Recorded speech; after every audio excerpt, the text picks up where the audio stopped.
Hello, आपका MLT journey में आई अच्छे होंगे और अच्छे से तैयारी भी कर रहे होंगे। सफदरगंज हॉस्पिटल में हमारी कुछ वैकेंसी का रिजल्ट नहीं आया है और बहुत से लोगों को नहीं पता है कि क्यों नहीं आया है। ठीक है, क्यों नहीं आया है तो मैं उसके रिगार्डिंग बात करूंगा। आप हमारे साथ लास्ट तक बने रहिएगा और जो नए आए हों वो हमारा चैनल ज़रूर सब्सक्राइब कर दें। आपको जो भी वैकेंसी के रिगार्ड वो होगी, ठीक है, अपडेट मैं आपको दे दूंगा। आप हमारे साथ बने रहना, आपके पास अपडेटेड नोटिफिकेशन आपके पास आ जाया करेगा। इसके हमारे आप बेल आइकन भी ऑन कर लीजिएगा। सफदरजंग हॉस्पिटल की बात करता हूँ, 4/10/2023 को इसमें नोटिफिकेशन रिलीज हुआ था। बहुत सारी विभिन्न वैकेंसियाँ निकली थी और विभिन्न कॉलेजेस मतलब कि जो हॉस्पिटल होते हैं सफदरजंग हॉस्पिटल के तहत आते हैं MOHFW की तरफ से, ठीक है, ministry of health and family welfare में, उनमें निकली थी वैकेंसी। सफदरजंग हॉस्पिटल उसी के अंदर आता है, इसे हम शॉर्ट फॉर्म में SJH कहते हैं। Plus Lady Hardinge Medical College आता है जिसे हम LHMC कहते हैं। उसके अलावा हमारा डॉक्टर राम मनोहर लोहिया RML हो गया, ठीक है। कलावती शरण चंद्रन हॉस्पिटल KSCH हो गया। Rural health training centre RHTC हो गया हमारा, ठीक है। ये सब आते हैं। और जो हमारा वैकेंसी नोटिस आया था, ठीक है, रिजल्ट आया था जो हमारा रैंक वाइज आया था, तो उसमें कुछ पोस्ट रैंक नहीं जारी किया गया था। और मैं बात करता हूँ किसका रिजल्ट नहीं जारी किया था, आप देख सकते हैं, ठीक है। शॉर्ट फॉर्म आपको नीचे दी होंगी, मैं आपको दिखा दूंगा, ठीक है। और उसमें एक वैकेंसी कैंसिल भी हो गई थी, तो उसका तो कुछ हो नहीं सकता जो कैंसिल हो गई थी। अब मैं बात करता हूँ जो हमारा रिजल्ट नहीं आया तो किस किस चीज़ का नहीं आया था और किस बेस पे नहीं आया था, आपको जानने का पूरा हक है। क्योंकि बहुत से स्टूडेंट कैंडिडेट का नहीं पता है और बहुत से लोग उम्मीद लगाए बैठे हैं। और जिन लोगों ने केस कराया वो भी उम्मीद लगाए बैठे हैं और आप भी उम्मीद लगाए बैठे हैं कि हमारा इसमें सिलेक्शन पक्का है। क्योंकि बहुत से अच्छे कैंडिडेट ने अच्छा मार्क्स गेन करा है, लेकिन रिज़ल्ट नहीं आने की वजह से कुछ की फैमिली प्रॉब्लम होती है। मैं समझ सकता हूँ, फाइनेंशियल प्रॉब्लम होती है। उसकी यही आस थी कि हमारा रिज़ल्ट आ जाएगा और हमारा सिलेक्शन हो जाएगा और हमारे परिवार में खुशी हो जाएगी। सही बात है। मैं बात करूँगा इसमें, आप देख सकते हैं कि किस किस वैकेंसी का रिज़ल्ट नहीं आया है। जैसे मैं बात करूँगा, रेडियोग्राफर का रिज़ल्ट नहीं आया है, एक्सरे टेक्नीशियन का रिजल्ट नहीं आया है, मेडिकल लैब टेक्नीशियन का नहीं आया है, जूनियर मेडिकल लैब टेक्नीशियन का नहीं आया है, प्लस नर्सिंग अटेंडेंट का नहीं आया है रिजल्ट, ठीक है। जो सबसे बड़ी वैकेंसी है नर्सिंग अटेंडेंट की है, कुछ 200 प्लस पोस्ट हैं उसमें, ठीक। उसके बाद MLT की आती है। अब मैं बात करूँगा क्यों नहीं आया है। आप देख सकते हैं रेडियोग्राफर में टोटल 22 वैकेंसी थी, ठीक है। लेवल 5 दे रहे थे आपको, सैलरी बहुत बिंदास दे रहे थे। 18 से 25 साल एज वाले इसमें अप्लाई कर रहे थे। आप ये चीज़ को नोटिस करना, 18 से 25 एज वाले इसमें, ठीक है। ऐसे ही एक्सरे असिस्टेंट की बात करता हूँ, 8 वैकेंसी हैं, 10 वैकेंसी, ठीक है, टोटल 18 वैकेंसी हो गई इसमें। एक्सरे असिस्टेंट में पे लेवल 3 दे रहे थे, अच्छा दे रहे थे, ठीक है। इसमें आपका एक्सपीरियंस भी नहीं मांगा था इन्होंने और इसमें भी आपका 1 ईयर का एक्सपीरियंस मांग लिया था ऊपर वाली में। 18 से 25 एज इसमें भी हो गई है, ठीक है। अब मैं बात करता हूँ तीसरी वैकेंसी जिसका रिजल्ट नहीं आया है, मेडिकल लैब टेक्नीशियन की। 139 पोस्ट ऊपर है, SJH में है, सफदरगंज हॉस्पिटल में, राम मनोहर लोहिया में 20 हैं, 20 हैं, ठीक है।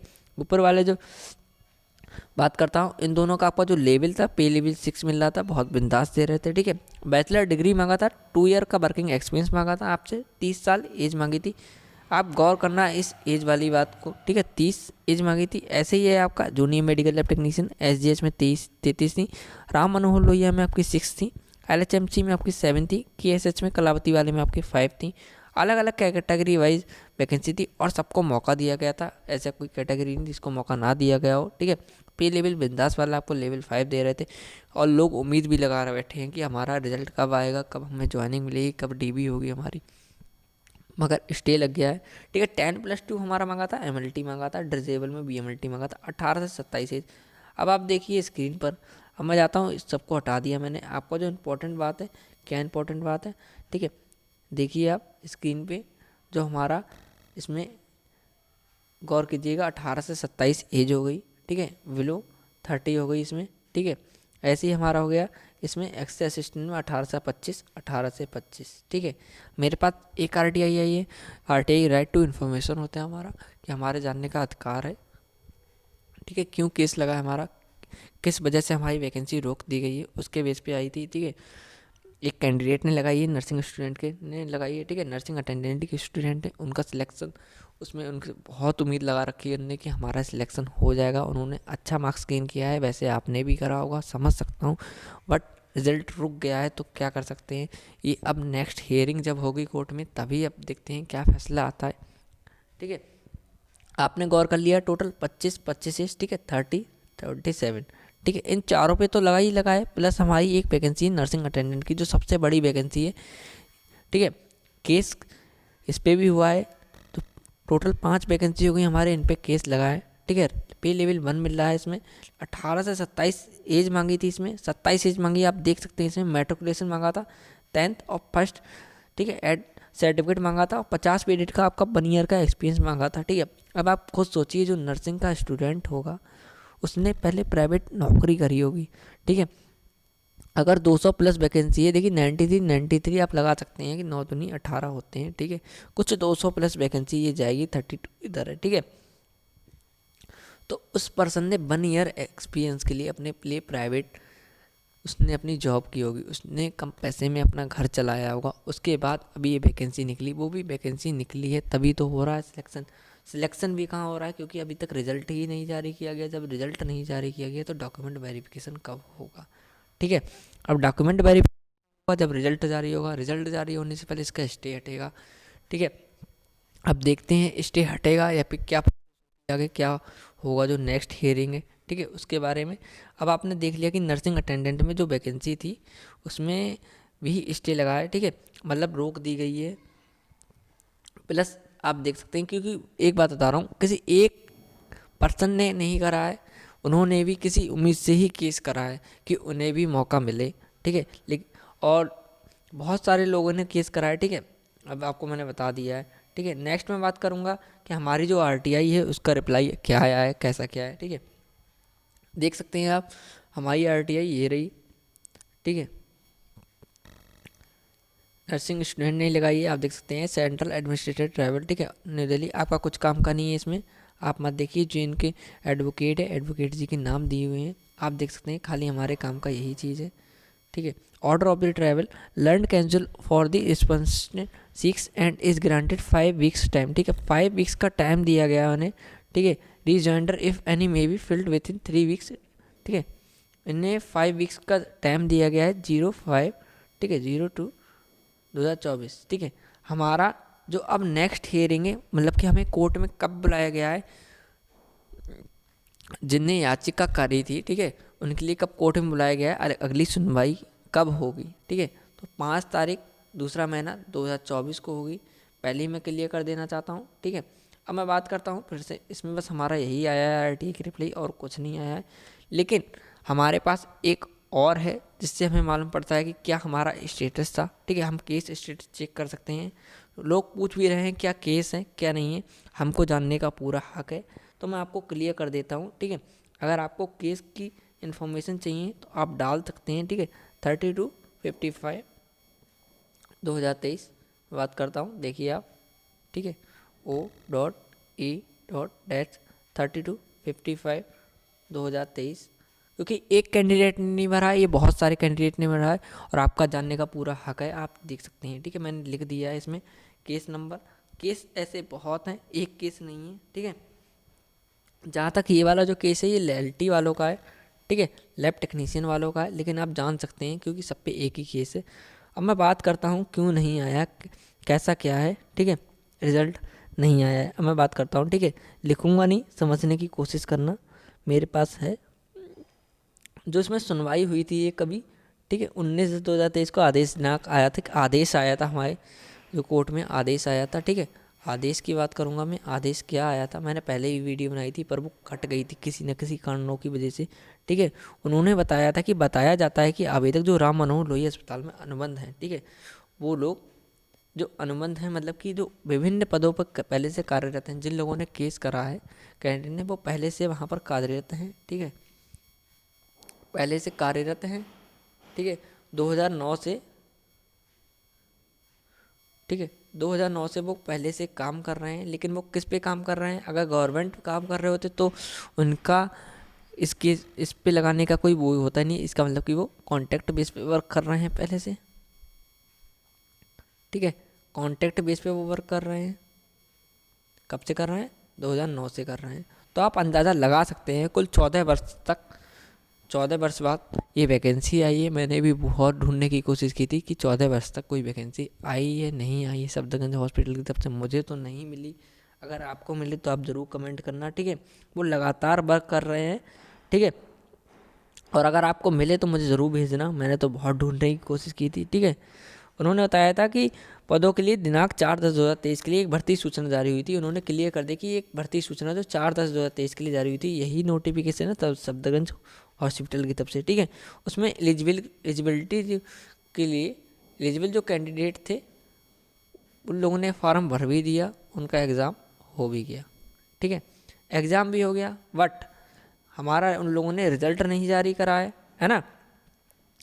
तो उनकी तरफ से जो उनके आवेदक वकील जी हैं, ठीक है, उन्होंने तर्क रखा था कि 1 दशक से अधिक हैं तो काम, मतलब कि वो 14 वर्ष से, ठीक है, 14 वर्ष से पहले से काम कर रहे हैं, मतलब कि 1 दशक से पहले से काम कर रहे हैं, तो उनको आयु में एज रिलैक्सेशन, ठीक है, इंग्लिश में एज रिलैक्सेशन मांगने का हक है, ठीक है, उनको मांगने का हक है। अब मैं बात करता हूँ, ठीक है, वो लोग दावा कर सकते हैं कि वो एज छूट उन्हें मिले या ना मिले, वो दावा कर सकते हैं। ऐसे ही मैं बात करता हूँ, अब उन्होंने ऐसे ही करा था, ठीक है। ऐसे ही आवेदन ऑनलाइन मांगे गए थे, उसकी अंतिम तिथि थी 25/10/2023, आप देख सकते हैं, ठीक है। आपको दिख रहा होगा, मेडिकल लैब टेक्नोलॉजिस्ट की मैंने आपको बता दी थी। अब जो भी मामला है किसमें है, x assistant, radiographer, medical lab technologist plus nursing attendant, हमने ले लिया सबको स्क्रीन पे, इतनी ही पोस्टों का है, ठीक है। आप देख सकते हैं, और उनका क्या कहना है आप देख सकते हैं, ठीक है। उनका कहना है कि आपको मैं सीधे जो केस स्टेटस है वहीं पे लेके चलता हूँ, जिससे आपको कोई परेशानी नहीं होगी, मुझे भी बताने में परेशानी नहीं होगी, ठीक है। आप लोगों को मैं लेके आ गया हूँ, ठीक है। जो हमारी पहली सुनवाई हो गई थी उसमें इसमें बताया गया था, आप देख सकते हैं कि इसमें इन्होंने कुछ ज़्यादा नहीं बताया, इसमें इन्होंने मोस्ट इम्पॉर्टेंट पॉइंट आपको मैं बता दे रहा हूँ, ठीक है। जो भी पॉइंट है इसमें आपको बताया था एन आइडेंशियल और बीरिंग, ठीक है, उन्होंने बता दिया था आज दोपहर के विचार के लिए किया जाएगा, ठीक है। तो तो जो मैंने आपको बताया था 2009 से वर्क कर रहे हैं, ठीक है, कॉन्टेक्ट कंटिन्यूसली वर्क कर रहे हैं, उन्होंने क्लियर कर दिया 2009 से वर्क कर रहे हैं। किस बेस पे वर्क कर रहे हैं, कॉन्ट्रैक्ट बेस पे वर्क कर रहे हैं। कहाँ वर्क कर रहे हैं, applicated are started with work in Ram Manohar Lohia hospital in various post, ठीक है। उन्होंने बताया कि राम मनोहर लोहिया अस्पताल में अनुबंध है, विभिन्न पदों पर कार्यरत हैं, ठीक है। साथ ही उन्होंने दावा किया है, ठीक है, इंगेज किया है, ठीक है, इंगेज 2009 से वो वर्क कर रहे हैं, कॉन्ट्रैक्ट बेस पे कर रहे हैं, कंटिन्यूसली कर रहे हैं, ठीक है। आप देख सकते हैं कंटिन्यूसली कर रहे हैं। प्लस इसमें यहाँ क्या लिखा है, जो केस हुआ है हमारा, learn counsel for the application are aggregate that an account of the fact that the application have been working continuously for more than a decade they have a legitimate claim to seek as relaxation, ठीक है। उनके पास claim करने का, ठीक है, जो age relaxation में वो क्लेम कर सकते हैं, ठीक है, दावा कर सकते हैं, उन्होंने ये बताया, ठीक है। आवेदकों के विद्वान वकील ने तर्क दिया है कि तथ्य, ठीक है, उन्होंने तथ्य दिया है कि आवेदक 1 दशक से पहले समय में लगातार काम कर रहे हैं, ठीक है। 1 दशक हो गया उन्हें, करीब उनको 14 वर्ष हो चुके हैं, ठीक है, 14 साल वर्क करते हुए उन्हें हो गए हैं, तो उनके पास आयु में छूट मांगने की, ठीक है, वैध दावा है, ठीक है। अब मैं नेक्स्ट में बताता हूँ इसमें कि इसमें क्या है हमारा, उन्होंने इसमें बताया है कि ये हम ले लेते हैं यहाँ पर, ठीक है, कोशिश करूँगा जितना मैं बता पाता हूँ, ठीक है। जो उन्होंने पैरा ऊपर बताया था, ठीक है, इसमें बताया कि उन्होंने कि यह ध्यान में रखते हुए ऑनलाइन आवेदन करते हैं कि अंतिम तारीख जो 25/10, ठीक है, देख सकते हैं आप, जो 25/10/2023 है कि निर्णय लंबित है कि उसमें बताया उन्होंने नर्सिंग अटेंडेंट के पदों के लिए मामलों के लिए जो मेडिकल लैब टेक्नोलॉजिस्ट हैं, ठीक है, इसमें देखिए मेडिकल लैब टेक्नोलॉजिस्ट, ठीक है, मेडिकल अटेंडेंट, लेकिन नर्सिंग अटेंडेंट हो गए यहाँ पर, ठीक है, junior medical lab technologist and medical attendant 30 year, ठीक है। आप एज देख सकते हैं, इन्होंने एज लिख दी, एज रिलैक्सेशन की कितनी मांगी है, 18 से 27, 30, ठीक है। लैब टेक्नोलॉजिस्ट की अब मैं अदर बात करता हूँ क्योंकि इसमें आपको समझ में नहीं आएगा, अब मुझे भी बताने में थोड़ी दिक्कत हो रही है, ठीक है। तो क्लियर आप बस सुनने की कोशिश कीजिए, ठीक है। पहले क्लियर कर देता हूँ उन लोगों का मेन पॉइंट आपके क्या है, जो मेरे पास है, मैंने अलग छाट लिए हैं, आप सुनिए, ठीक है। उन्होंने बताया है कि हमारा सुविचारित है कि एक अंतिम राहत की प्रार्थना पर आज विचार नहीं किया जाएगा, ठीक है। उनका कहने का मतलब जो मेन है हमारा पॉइंट ये है कि हम इस तथ्य को नज़रअंदाज नहीं करते हैं कि वो लगभग 14 वर्ष से काम कर रहे हैं, तो उसी बेस से इनका केस एक्सेप्ट हुआ है, ठीक है। उन्होंने एज रिलैक्सेशन मांगना है क्योंकि वो 14 वर्ष से काम कर रहे हैं। उनका जो एज का जो उनका एक्सेप्ट हुआ है केस ना, इसी बेस पे हुआ है, क्योंकि इसे हम नज़रअंदाज नहीं कर सकते, इग्नोरेंस नहीं कर सकते, ठीक है। तभी हुआ था उनका।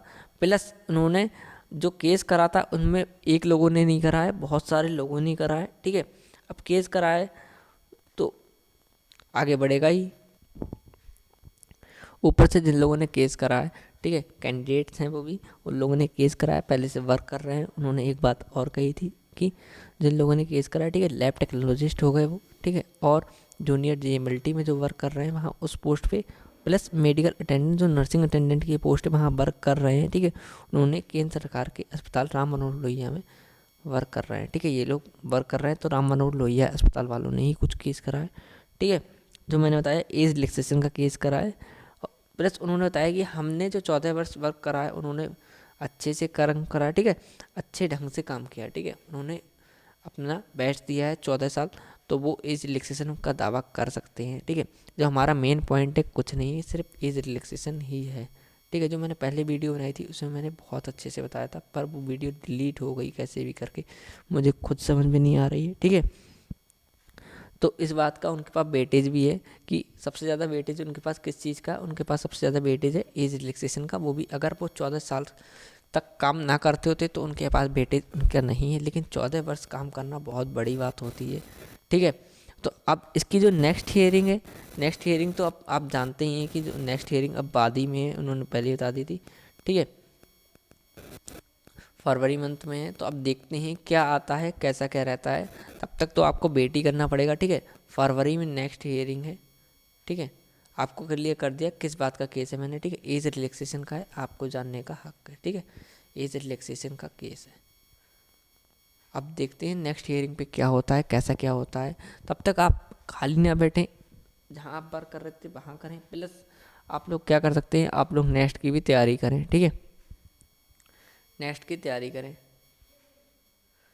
और मैं बता दूं आपको कि इसमें अब जो भी फैसला आएगा वो कोर्ट के पक्ष में होगा, ठीक है, जो भी वो सही करेंगे, ठीक है।